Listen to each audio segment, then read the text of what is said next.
always tell when a streak's going to come to an end. You win a couple of games, you probably shouldn't. There are teams out there that could use that quality of playoff goaltending. All right, Ray, you ready to do this? Yep, let's go.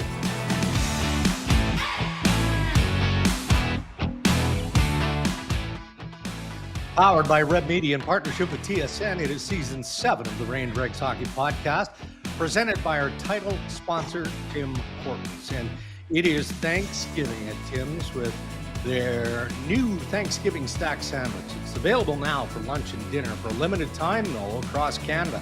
The Thanksgiving stack is prepared to order. It's served hot, right out of the oven, features thick slices of seasoned 100% Canadian carved turkey breast, home-style stuffing. You've got cranberry sauce made with 100% real cranberries. That's key. Crispy onions if you want them, mayonnaise if you want it, all served on a toasted potato bun. And Matt Hanley, who's a good friend of the show here, he owns the Tim Hortons franchises in Brooklyn, Ontario. He loves when we talk about their product, but he's also a real close personal friend of Adam Foote. So lots of props, Ray. He thought that you were exceptional in your interviewing of Adam Foote last week, and we had Footer on the podcast. Loved it. Loved every bit of it. Well, thank you. I appreciate that. I don't know whether to believe that from you. You know, I think you're kind of, pulling the chain a little bit, but that's fine. Thanks. Maybe just a little bit, just a bit. Yeah. Not too much, though. He's a big fan of the show. So I have a moving-related question for you. Okay. As we've talked a little bit about, Mason Dreger is moving from Ontario to Western Canada, specifically Manitoba. He's taking on a new life adventure, which is great. So he doesn't have a whole house full of stuff, but lots of clothes, hockey equipment, golf clubs, an enormous Yeti cooler.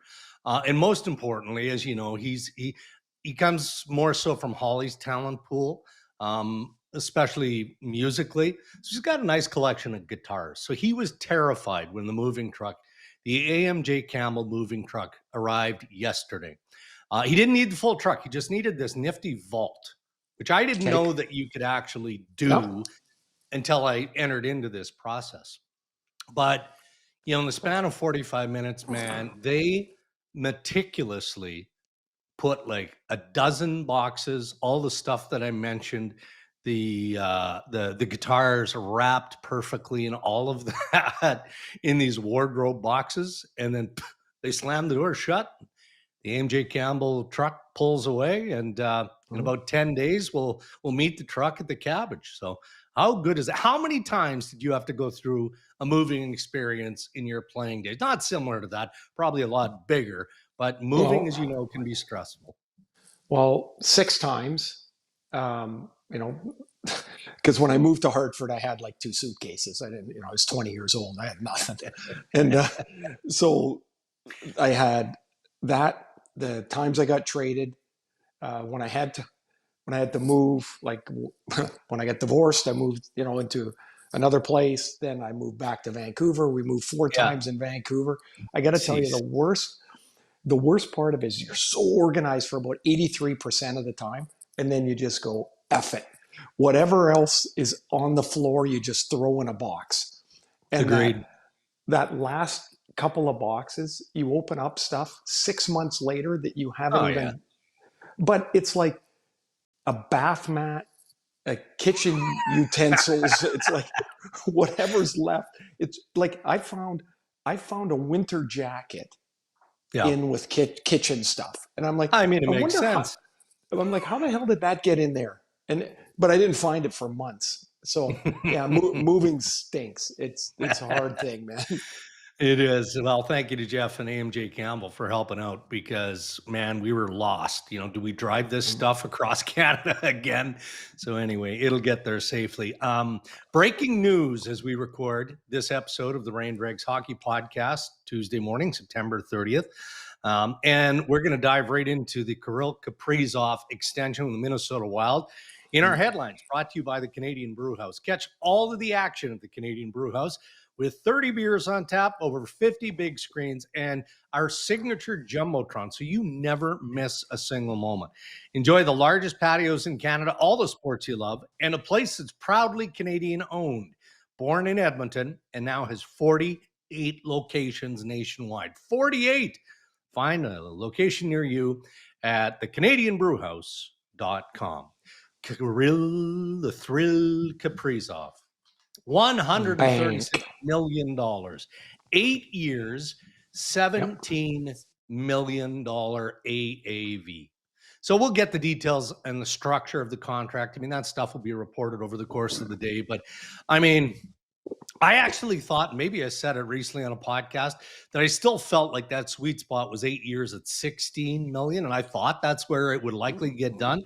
I mean, to tag on another $8 million, I mean, he's obviously their franchise player. I'm not sure I thought it would be this big of a deal. That's a whopper, Ray. It is. It's an amazing contract to look at. We've talked a little bit about contracts already on our previous couple pods, and like I just think you have to get your head around that the numbers are going to look different from here forward in the next few years. The players dictating the pace of play in contract negotiation is going to be something we'll talk about. The team is always kind of dictated how things are going to go, and now there's a change to that, and the players have taken more control of the process. I know, like, as soon as Kaprizov's news came out, immediately there's 43 takes on what this means for McDavid. But how he should take less to improve the team. I just don't buy it. I do not buy it, because what happens if you take less, and then not just McDavid, any player, and you say to the GM, here's an extra X number of dollars per year, and then he goes and signs a shitty winger. I agree. Like what do you do? Like, not your job to help the manager. It's not. If I give you, say you're the manager, Dregs, and I give you money back, like I take the quote unquote hometown discount, are you going to ask me on the player or the players or the trades? No, you're not. Right. Yeah. And so there are way more examples of teams squandering extra money than doing something creative and brilliant with it. Right. So, I'm sure there's going to be some people saying, oh, look, Kaprizov should have just taken 16 million, 17 is greedy. Good for him. If that's what the market bears, good for him. If you're a player that has had a contract that's just been leapfrogged, or leapfrogged by a lot by Kaprizov, good. That's good for you, because that's going to push your value up the chain. And eventually, like, let's not be naive here. What's going to happen is the top players are going to get paid. They're really going to get paid. Yeah. And there's going to be more players at the entry level. And again, the middle class will get squished. Yeah. And that's just the way it's going to happen. And in a cap world, or in the world, that's what's happened. Yeah. So I'm with you on McDavid. I don't think that this is going to have any influence on this process. Maybe it does from Stan Moman's perspective, where now he just wants to, okay, that one's out of the way, so we got to get something done here. But Connor has all the cards, and that's not going to change anytime soon. Would you feel the same about the rest of the market? You've got Jack Eichel, Jack Eichel isn't going to command that. He's a superstar, don't get me wrong, but I think we're having a different conversation because of the fit and all of those things with Eichel. Maybe not. We'll find out. Adrian Kempe, again, different. But I'm talking about that type of player, right? Like, Adrian Kempe is a key piece. Kyle Connor, key piece to the Winnipeg Jets. So is there any correlation, any sort of influence that a mega deal like this can have on those kind of negotiations? Sure, because it helps set the parameters of what it might look like. But I think for each player, it's a different thing, right? Like, does Adrian Kempe like it in LA? If he's going to leave LA and go to Team X and make an extra $500,000 a year, what the hell's the difference at $16 million if you like the place you play? If Jack Eichel loves living in Vegas and he loves being part of that team and organization, right? Does with no tax, which they have, because it does matter, does 15 and a half, 16 get it done? Or does he think, oh, maybe I want to go home? Yeah. I don't know. It's different. Does Kyle Connor love it in Winnipeg? Because Winnipeg loves Kyle Connor, and they should. He's an awesome player. If he likes it there, then that deal will get done.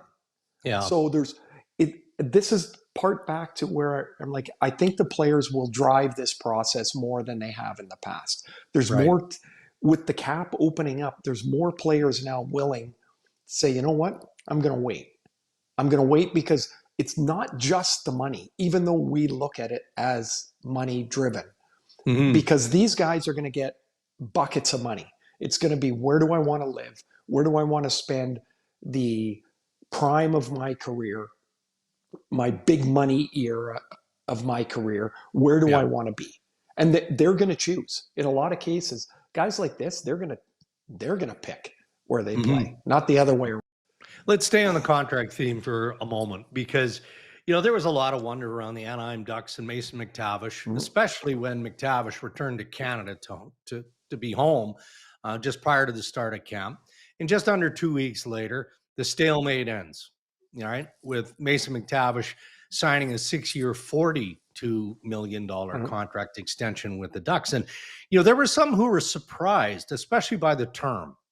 You know, 6 years for a 22-year-old kid, that's long-term coming out of your ELC, right? I mean, normally, even the guys who've got some swagger, and he would have a bit of swagger, you know, opt for a shorter term, because then they think they can really build their case, right? And then boom, you know, they hit the big contract.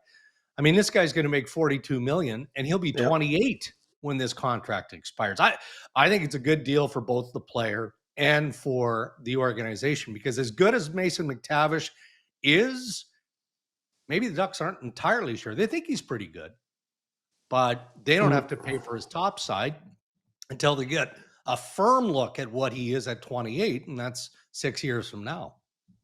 There's another part to this too, and again, it goes back to the player.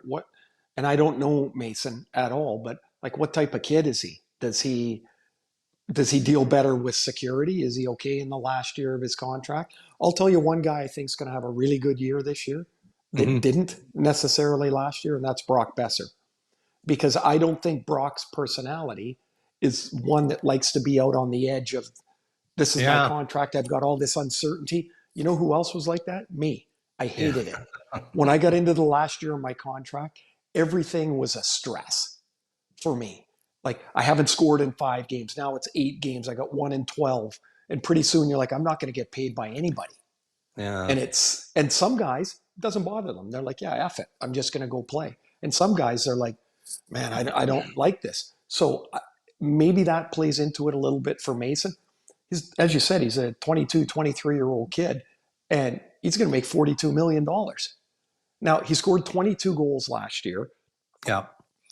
What do you think, if you're Anaheim, you're looking at as a top end? Are you looking at 25 to 28 to 30 goals? Or are you looking at I think he's like a 65, 70 point player. Yeah. I think that's what I kind of have in my head for him. He's 200 pounds, you know, he's a big kid, like thick kid. I think he's a good player, but I don't see him as a 90 point player. And so the money, for a guy like me, it makes me laugh, but the money kind of is, it's kind of okay. I think it's like, you're buying up some potential. He's giving up some potential earnings. And then you're not getting a guy that's going to score 12 goals. No. So, you know, it's going to cost you a little bit. Anaheim's going to be interesting. Don't forget, they're going to be better. They're going to be better. They got a new system. And, you know, Joel Quenneville plays a really up-tempo sort of game, where for the past 2 years, the Ducks' focus was, can we cut 150 goals off giving up? I mean, like, my goodness, our goalies are getting killed back there. So that was their focus. Maybe this gives them a little bit of a bump. But now he's got to catch up to Joel's system and to Joel's pace. And I'm telling you, it's a challenge because it's a go pace. Yeah. I just got a funny text from Brad Treliving, who, people are responding to the Kirill Kaprizov contract extension at 8 years, 17 million per. He goes, holy smokes, I could get 5 Stolarz for 1 Kaprizov.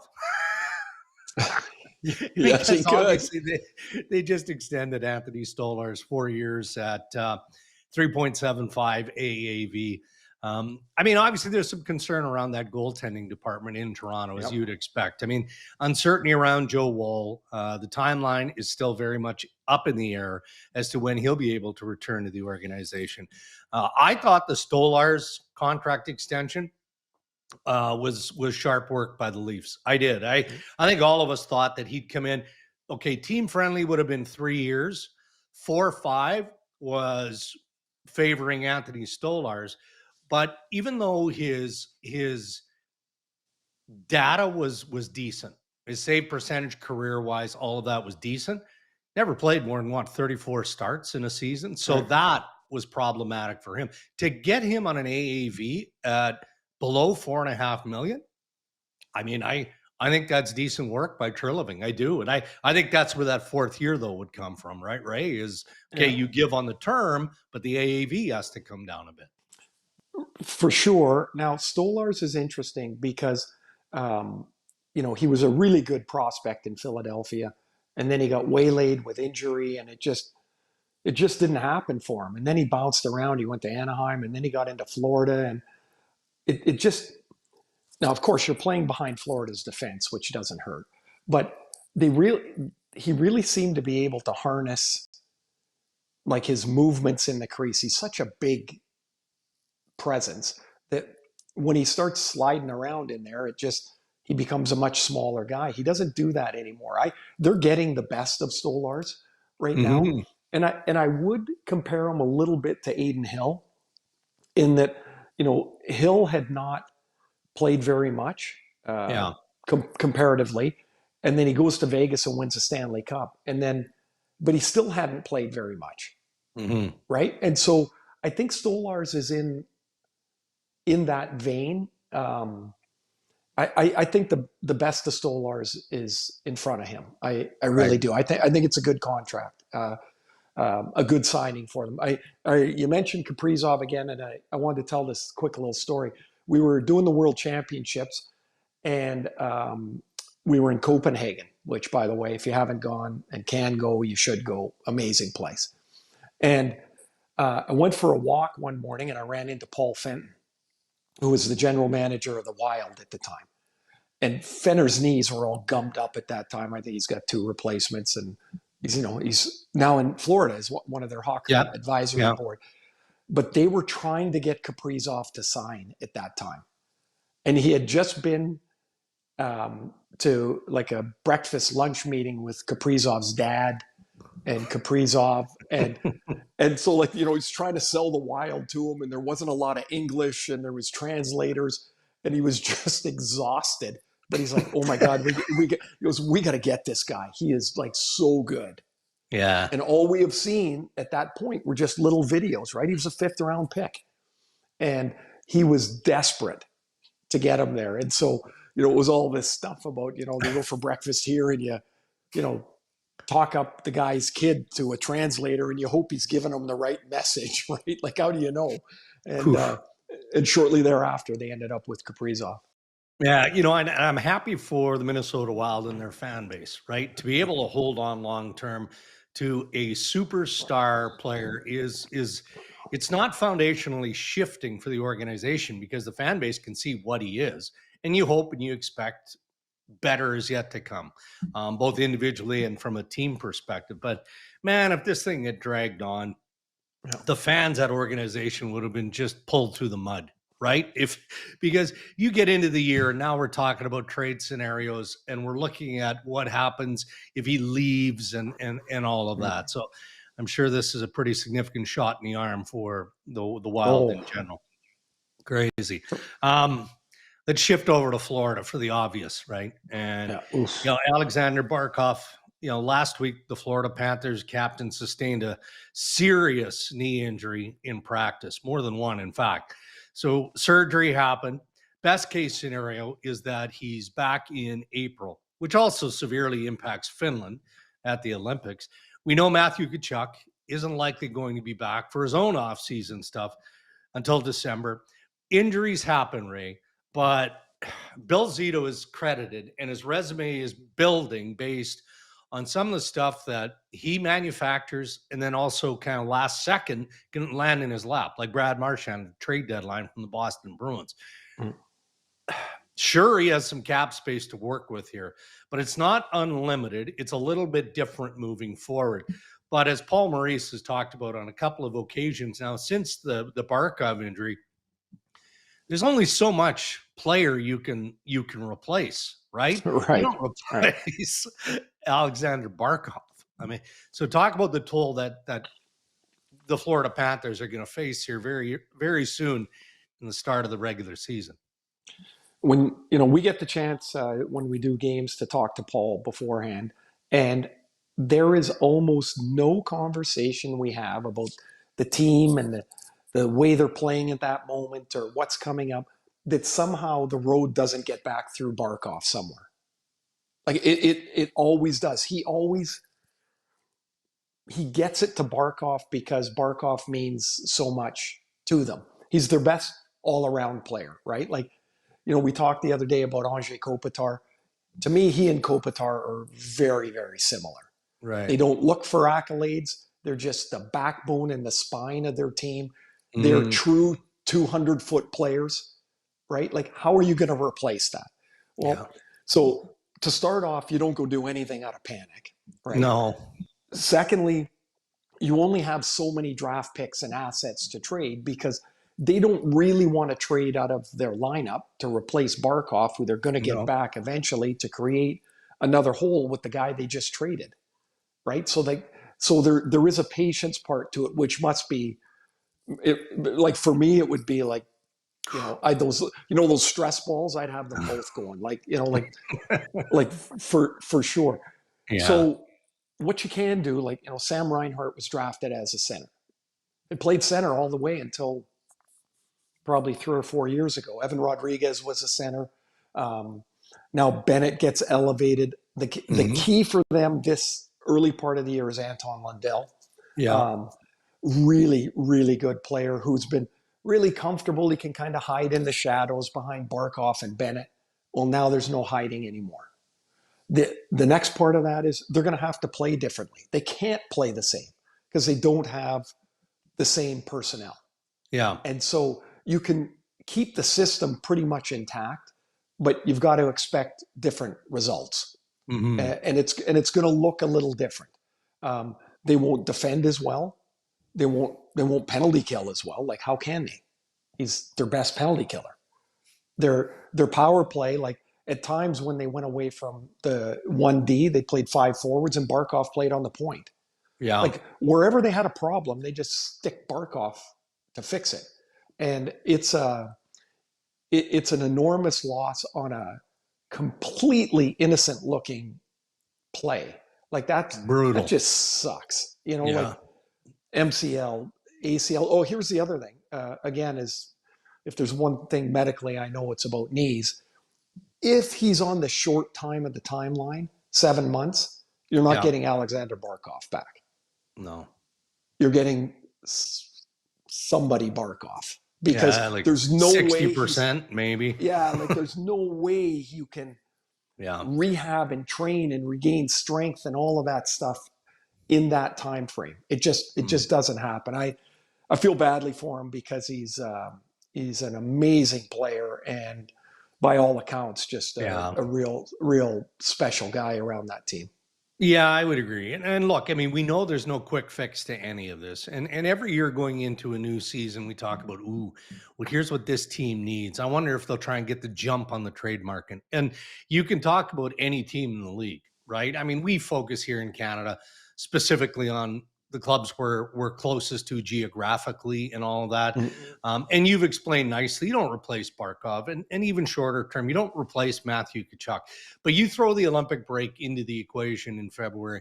Does that have any influence on the possibility that we see more trade activity earlier, like a combination of all of those things, the break, injury, maybe a sluggish start, first 10, 15 games in the regular season from a team that isn't expecting that? I mean, is there any reason to believe it could be active early?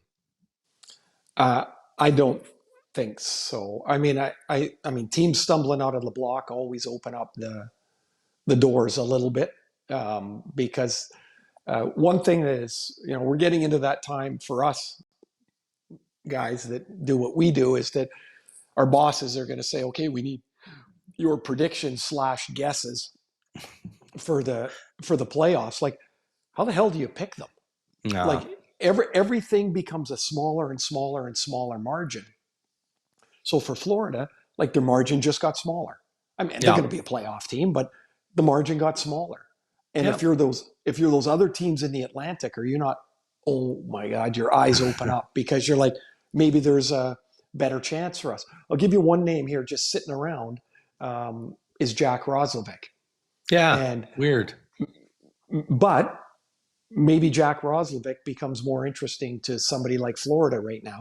Yeah. Because they can think about him as not a one-to-one replacement, but maybe he can help fill in a little bit of a loss of Barkov. I mean, he's still sitting there. There's got to be teams that thought they could get him cheaper. He thought he was going to have probably more options. And now we're getting into that last little bit of the season, of the preseason. And maybe there's some movement that'll spring, but I don't think the Olympic break changes too much in that regard. All right, we've got Ryan Rishaug standing by, but before we wrap up the Canadian Brewhouse headlines, how about that farewell to Marc-Andre Fleury on Saturday? And, at times I feel jaded, Ray. Like, normally I might say, okay, too much. He retired with the Minnesota Wild. So many great nights over the course of last season, right? Where he and his family just embraced it. I loved every second of it. But one more stop in Pittsburgh, as we saw on Saturday night, with an organization that he and they won 3 Stanley Cups. I mean, it just seemed to be the right thing at the right time. Even the lead up in the practice and him being mic'd on the ice and all of it. It's just one of the great stories historically in the National Hockey League for me.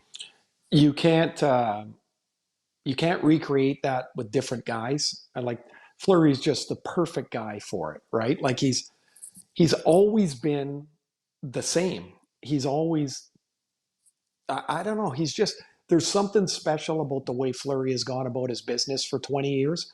The connection between him and the Penguins is real. How many times do we see a guy sign a 1-day contract so he can retire with whatever team? Well, that's a real 1-day contract that he signed. I thought it was awesome. I thought it was amazing that he stamped those 29 stickers on the side of Malkin and Letang and Crosby's cars. I think that's freaking awesome. It just, which, by the way, brings up one of the great pranks of all time. Matt Niskanen used to have this beater of a car, and the guys told him it was an embarrassment to be in the NHL. And they went on a long road trip, and somehow they got his keys and sent it to a car place. And when they came back from practice, or from the road trip, they drove Niskanen's car on the ice, and it had been totally redone into like a race car.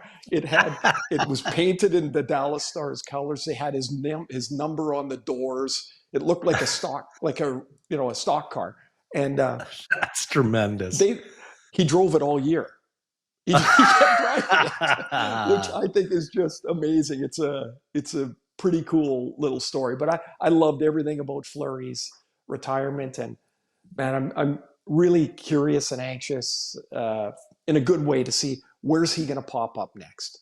Because would he not look like a president of a team? For sure he would. Yeah, with a little time, obviously, right? Yeah, right. Yeah. Yes. Well, you don't have to do it next Thursday. And if he, like, could you not see them in some form, Crosby and Fleury working together Sure. somewhere? And like, 100%. I wish him all the best because he's one of the rare athletes that's beloved across the sport. Well, and as you're talking about this, and I mean, it's an interesting idea for sure. I think of Roberto Luongo and look at the success that he's had now with the Florida Panthers. But, fun-loving, fiercely competitive NHL goaltender in his day, but you're not entirely sure how the brain works. And it clearly works in terms of being part of a very successful organization, right? The goalie department in Florida. So that does make some sense for Flower. All right, Ray, those are your headlines. Thank you to the Canadian Brew House. Time for Ask Ray and Dregs Anything. You can send us your questions on Twitter, Instagram, at Ray and Dregs, or on our website, rayanddregs.com. Here's Ryan Rishaug. Obviously doesn't have a TV assignment today, or at least it's early in the day, so I guess he has time to shave and shower and get preened and pruned and everything else that he does. Yep. Not everybody takes 90 minutes to get their face on and get out the door, Dregs. Ray doesn't take that long. Ray is quick. What am I gonna do though? I mean, I don't hold any illusions. Ryan's still that Mirror and Ryan are still good friends, Yeah, right. As long as I don't glance up at the hairline, as long as I keep it. So a couple of good submissions. What's that, Ray? Sorry. I was just going to say, if you come to the Ferraro house, all the mirrors are pretty low. Yeah, they all cut off right here. That's it right there. You guys got them all set up. You guys get just at the bottom of your nose in. That's about it. Why are these mirrors so low? No reason. Right. Just the way it is. Some good submissions from the folks that listen and watch the Ray and Dregs Hockey Podcast, and thanks to everybody that did take part. So a couple from people emailing in, a couple off Twitter, and then I may squeeze one in there as well. Thomas in Laval is asking, of the teams who just missed last season in their respective divisions, who has the best chance of getting back to the playoffs? In the Atlantic, it was Detroit. In the Metro, it was Columbus. In the Central, it was Utah. And in the Pacific, it was Calgary. So of those teams who were just on the other side of the cut line, Ray, who do you think's got the best opportunity to squeeze themselves back into postseason play? This will come off as very homerish. I'm going to go off the board and say Vancouver. Missed the playoffs by 6 points last year. No Demko. Hughes missed a month. Hronik missed a month. They had the Pettersson-Miller crap that went on for most of the year. I mean, it would be hard to believe it could go as poorly as they did. And they lost 13 games in overtime. So if you get half of those back, I do think Vancouver is going to make it. I don't know why, but I do think this is the year Detroit is going to make it. I still look at that center position and go, it's just not very good. But I do think John Gibson will be a difference maker for them. And I'm going to take Detroit out of those four. Yeah, I'd be with you on that. And not that Steve Yzerman responds to external pressure. He doesn't.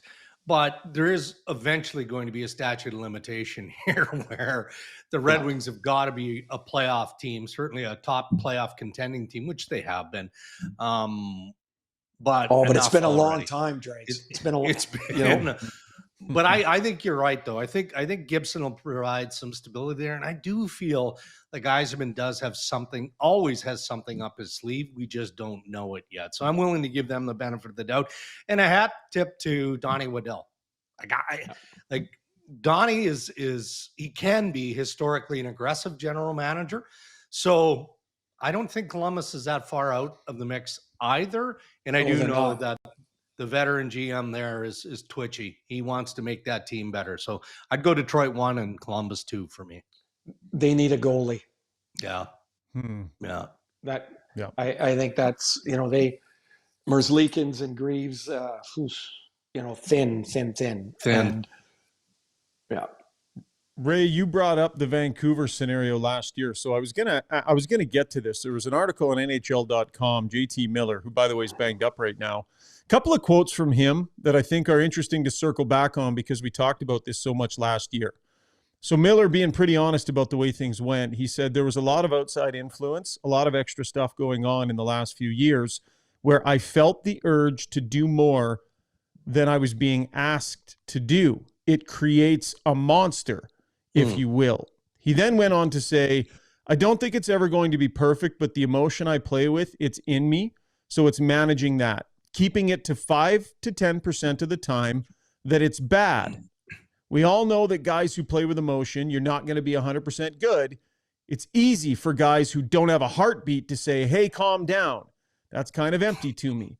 But I just think it's about keeping it to 5 to 10% of the time. So maybe a little bit of sunlight, bleaching. What was reality for JT Miller? What do you think of those comments, Ray, in hindsight now? Well, I do relate to JT a little bit. I never had the influence on a team that JT did, but it didn't take me very long to realize, like, I got to dial my voice a little bit. Like, people don't want to hear me bitch and complain all the time. They don't want to hear, but I couldn't stop. That's the problem, is I couldn't stop until I got much older. So where JT was doing things the way he thought was best to help the team to be more competitive, because he is a super competitive guy. Like, there's no question. You can't keep jumping on everybody's feet when you're doing it. And so somewhere in that, and I think that's where he came up with the 5 to 10%, is like somewhere in there, both sides got to understand the other a little better. Now, it's easier at our age and not sitting in the room and not having people write about us every day and talk about us every day. It would be much easier to get to that place. They just couldn't get there. And it was a shame, really, because he's a hell of a player. He really is. Yeah. He's a good player. He's a unique player. His personality would have fit like way easier back in the day, because it was just different. It was just not better or worse, just different. And I quite get JT Miller. Like, I think I understand him pretty good, and I also understand why things blew up the way they did. And I don't know that there's a real answer there, or if I just made a word salad, but there came to a point where he couldn't get to the place he needed to get to. And it wasn't just one guy. It became a problem bigger, and they couldn't solve it. Yeah. But you know what? Both sides moved on, right? Like, Vancouver, by all accounts, feel pretty good with where they're at today. We'll see whether they feel that way 20 games into the regular season. JT Miller, I don't know. I have an appreciation for honest athletes, honest people in general. And I think more often than not, he tells you what he thinks, whether you like it or not. And I have a healthy respect for Mike Sullivan of the New York Rangers. And so if Mike Sullivan, the New York Rangers, believe he is a high character individual, then I'm not going to second guess that. Do we have any word? Do we have any word? Do we have any word on his injury? Or no, not really. Just that I don't think it's extensive. I don't like just checking around. It seems more day to day than anything. God, it looked like Barkov's thing. Yeah, it did. Right? You're like, gee, it didn't look like much. Yeah. What were you going to say, Ryan? The one quote that just really resonated with me. He said it creates a monster, if you will, almost as if upon reflection, it's like Bruce Banner sitting there with all his clothes ripped going, man, that got out of hand. I turned into the green guy again, saying it creates a monster. If you will. I think 100% you're right there, Ryan. I mean, like we all have, like moments you look back on and go, oof, that wasn't so good. And I've been on the wrong end of a few of yours, Ray. I've felt your wrath when you go green. Yes. And so here's the problem is it was very good for me when I played, because I fought every day. Like, I literally did, with people that didn't realize they were in a fight with me, but I fought every day because I love my job so much, and I just was not going to give it up. The problem was, when I retired, people don't react the same way when in the normal walk of life. They're like, what a donkey. It took me a long time to realize that. Yeah. I thank just Cammy one more quick. I was just scanning Twitter, and there were a few people making mention with this Kaprizov contract. They're looking back at the Mikko Rantanen deal, 8 times 12 that Jim Nill got this player done for with the Dallas Stars. And as you look at Kaprizov, Dregs, and look at Rantanen, $5 million between those two players. They're the same age. Rantanen obviously has a lot more experience. 1.08 points per game in his career for Rantanen, 1.2 for Kaprizov, so a little bit more production. But boy, you reflect on that Rantanen deal and see what Kaprizov just did here. Yeah, but then take it a step back, right? It's not just Dallas. I mean, Jim Nill should be applauded for, being able to convince Mikko Rantanen and his agent, Andy Scott, to extend in that fashion. But Rantanen wanted to go to Dallas. You might be more critical, given the comparison now to Kaprizov, of the Colorado Avalanche. I mean, they wouldn't even really go deep into a negotiation with Mikko Rantanen before looking at the bigger landscape and saying, well, we can't keep everybody, so we might as well start the cutting now. And they ship them off to Carolina. And, we know how it all kind of unraveled from that point forward. So I think we're going to see this more and more on an annual basis with the cap just escalating, right? I think Dregs, that's what we're going to see. Here.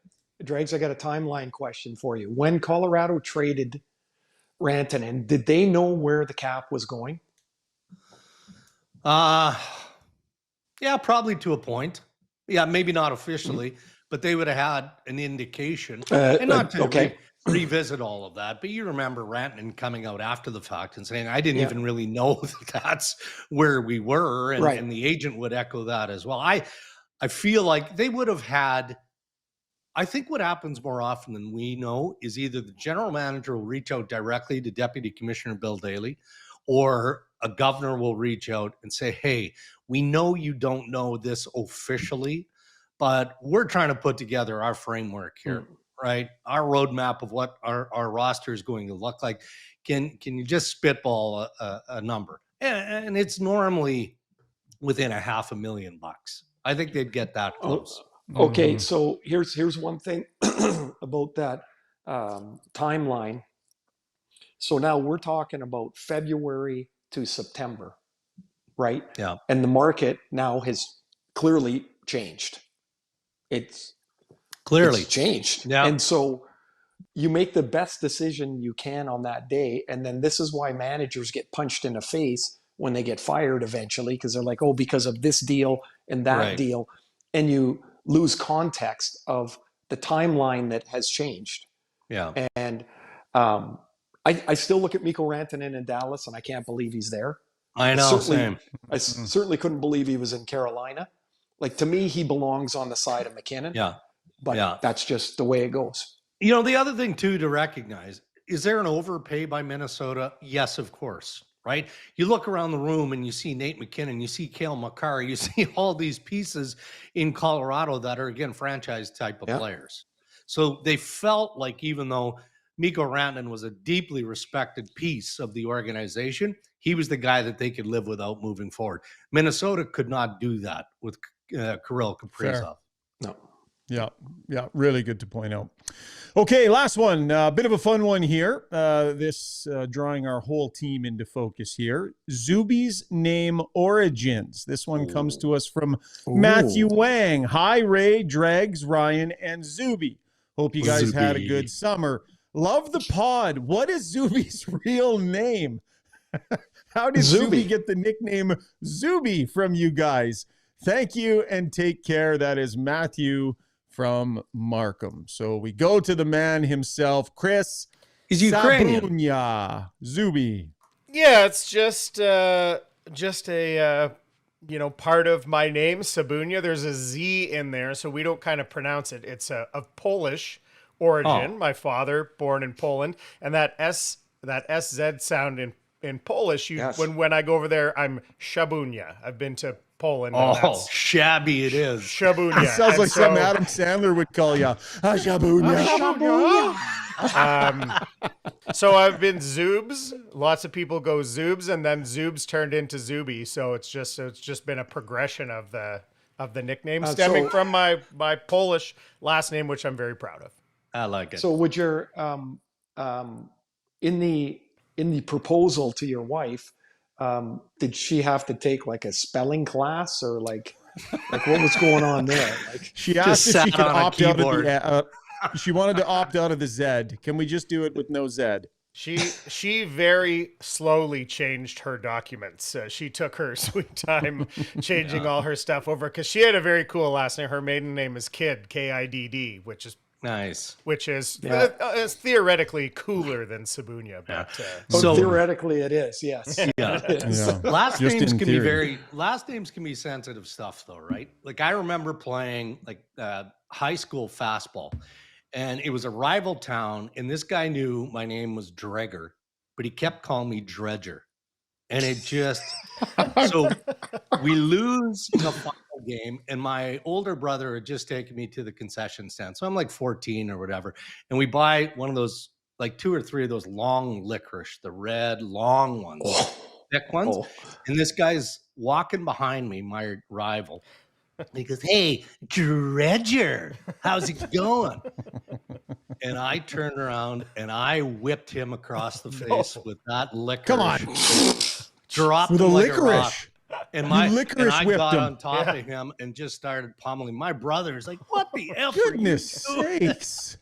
But it was all originating from Dredger as opposed to Dreger. It pissed me off.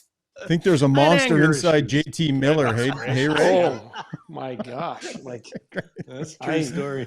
If you ever see Dregs around a concession stand, look out.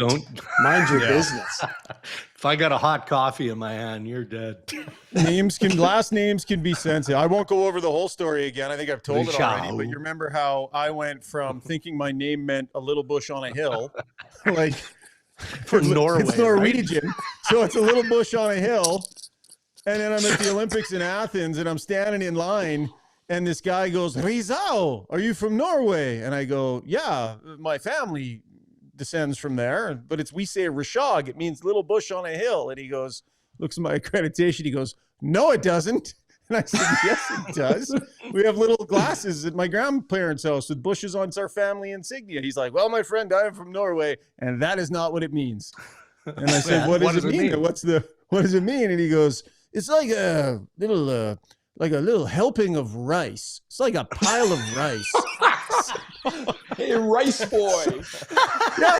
So you go your whole life thinking you're a little bush on a hill, only to find out you're a pile of rice. Dregs, you might not remember this, Dregs. You and I were at the World Championships. I do remember this. We were out for a walk in Denmark, and we ran into those old fellers and got chatting. They're from Norway. And I said, "Hey, my name is Rizal. You pronounce it over there. It means a little mound of rice." And the guy goes, "No, it doesn't." And I said, "Yes, it does. I met a guy from Norway." And he goes, "No, there's a northern and a southern dialect. It's actually like a little tree on a hill. It's a little bush on a hill." So after all, so it is. Well, apparently there's a northern and a southern dialect. I don't know. So rice boy is we're better. A little bush on a hill, and in the south we're a pile of rice. Ryan Rice guy. Why is there a single word for something that specific? A little bush on a hill. Do they? I guess they need to describe that frequently in Norway. They needed to whittle it down to a single word. This is what I was told by my grandparents, and we always just went with it. Hey, listen to the guy with an S and a Z in his name. Hey, you just stay out of this, Sabunya. Yeah. Anyways, on behalf of Sabunya and Pile of Rice, that's Ask Ray and Dregs Anything. See you guys. Yeah, that's funny stuff. All right, Raymond, we've got a 2-episode week, so I guess we're going to reconnect on Thursday. Is that the plan? Oh, I was not aware. Yeah, I'm free. I was not aware. Yeah. I'm still lacking focus, right? So we're still, I get it. But the weather hasn't been great in Vancouver. Is that impacting your golf game? No, I'm retired for the year. October 1st is it, and I probably won't play. I your choice, traveling. Or that's the reality because of travel. I played reality. I played 50 times. I mean, Good that's for you, man. probably that's awesome. Next time will be February at the Olympic break, and it's been a great golf summer, but it's time to get to work. It is, and work we will on Thursday and the rest of the way here. All right, buddy. Well, you have a good week. Yeah, have a good week to yourself. Good luck to Mason getting out there, and thanks to everybody for listening. Yes, and thank you to our sponsors who continue to support Ray and Dregs and make the pod possible. Our title sponsor, Tim Hortons, thank you. And thank you as well to the Canadian Brew House. Until next time, stay safe, everybody.